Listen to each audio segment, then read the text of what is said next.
Welcome to Find Your Center, the Weight Loss Surgery Show. Hey, this is Dr. Tiziant, and in this week's episode, I'd like to talk to you about calorie counting. Now, who here or who listening hasn't tried calorie counting? It's a very easy way to start dieting. It's very cheap. You don't have to buy anything. Don't have to read any books. All you really have to do is simple math. But has it ever worked for anybody? It's advice that we hear a lot. Take, for example, this little clip that came from the television show The Doctors. Now, one of the co-hosts, Jillian Michaels, who is not a doctor, by the way, provides advice to one of their viewers who asked the question, how come I'm not losing weight? She's cut out white flour, she's cut out sugar, she exercises 2 to 3 times a week, and yet she is not losing any weight. And let's take a listen to Jillian Michaels' answer. Well, fortunately, Cassie's here with us today. Cassie, why don't you come on up here? Now, Cassie, here's the good news. I bet you I can solve this problem for you in about 30 seconds. Okay, go. Do you or don't you count calories? No. And there's your problem. Calories are everything when it comes to weight loss. It's the universal rule. It's calories in versus calories out. Simple math. Real simple, right? Count your calories. Energy in equals energy out. All you have to do is balance that. But is that true? Well, the answer is no, it's not true. That method of losing weight or attempting to lose weight hasn't worked ever.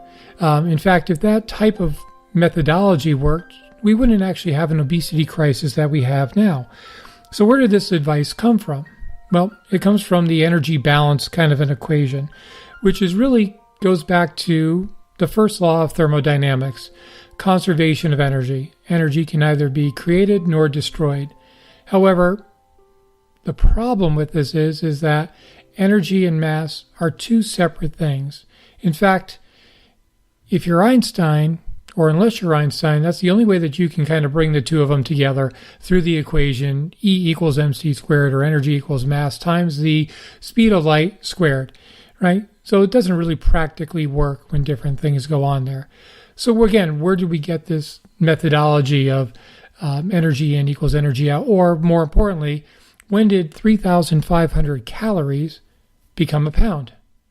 Well, this goes back to calorimetric testing. Now, this is basic lab benchtop science, that chemistry that we had in high school. And if you can remember what the definition of a calorie is, the calorie is what it is that's being burned to raise 1 gram of water 1 degree of Celsius. What? How does that actually equate to weight? Well, what is done in the past is that they've sampled a small amount of fatty tissue, lit it on fire, put it in this calorimetric testing, and kind of figured, okay, how many of that bit of fat burned raises water 1 degree Celsius, and said, if that's the case, then 1 pound of fat will burn 3,500 calories. So that concept then gets pulled into the human body. So a couple of things that are completely different in the human body than the calorimetric tester. Number one, despite what everybody says, we don't burn a darn thing in our body. Let me say that again. We don't burn a darn thing in our body. We don't burn calories.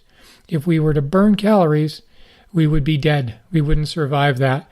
Our bodies could not tolerate that. The way our body generates energy from different materials is through chemical equations.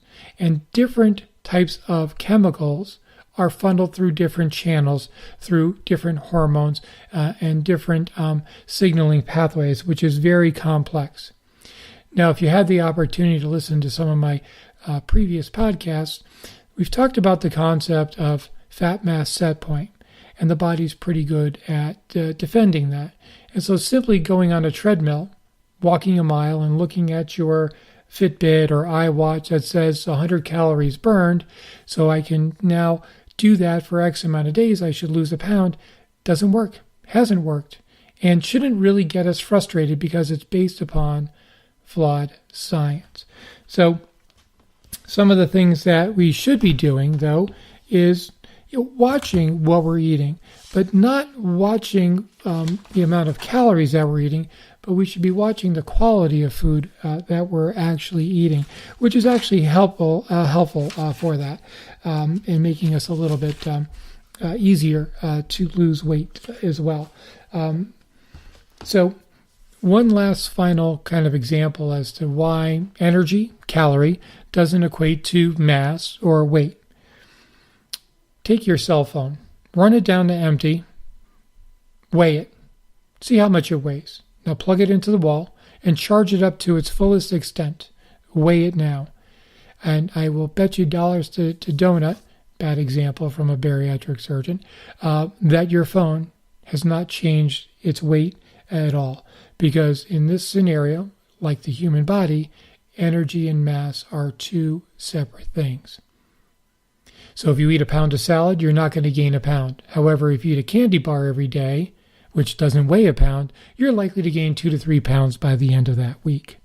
So please, let's do ourselves all a favor and not count calories, but let's start being more accountable for the food that we are eating and start to eat healthier. Again, as always, thank you very much for listening.